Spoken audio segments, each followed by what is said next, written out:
दोस्तों, यह कहानी है बूढ़े पिता को बेटे का जवाब। एक पिता ने अपने बेटे की बहुत अच्छी तरह से परवरिश की, उसे अच्छी तरह से पढ़ाया, लिखाया और एक सफल इंसान बनाया। इसी के बल पर बेटा एक कंपनी में बड़ा अधिकारी बन गया। हजारों लोग उसके अधीन काम करने लगे। एक दिन पिता ने सोचा, क्यों न बेटे के ऑफिस में जाकर उससे मिला जाए। जब पिता उसके ऑफिस पहुंचे तो उन्होंने देखा कि बेटा एक शानदार ऑफिस में बैठा है और बहुत से लोग उसके अधीन काम कर रहे हैं। ये देखकर पिता को बहुत गर्व हुआ।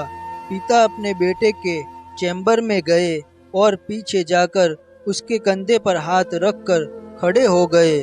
उसके बाद पिता ने अपने बेटे से पूछा, इस दुनिया का सबसे शक्तिशाली इंसान कौन है?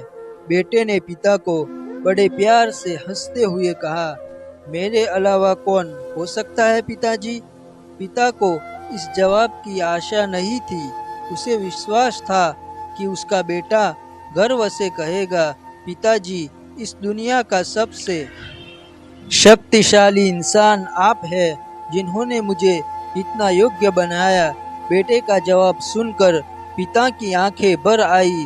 वो चैम्बर के गेट को खोलकर बाहर निकलने लगे।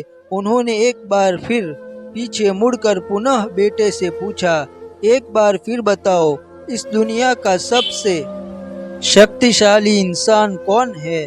पुत्र ने इस बार कहा, पिताजी, आप हैं इस दुनिया के सबसे शक्तिशाली इंसान।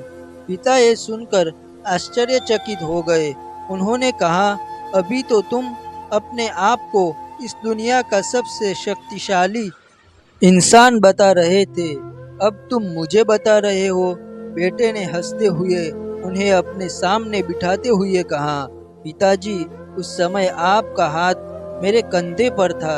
जिस पुत्र के कंधे पर पिता का हाथ हो, वो तो दुनिया का सबसे शक्तिशाली इंसान ही होगा न। पुत्र की बात सुनकर पिता की आंखें भर आई। उन्होंने अपने पुत्र को कस करके अपने गले लगा लिया। सच है, जिसके कंधे पर या सिर पर पिता का हाथ होता है, वो इस दुनिया का सबसे शक्तिशाली इंसान होता है।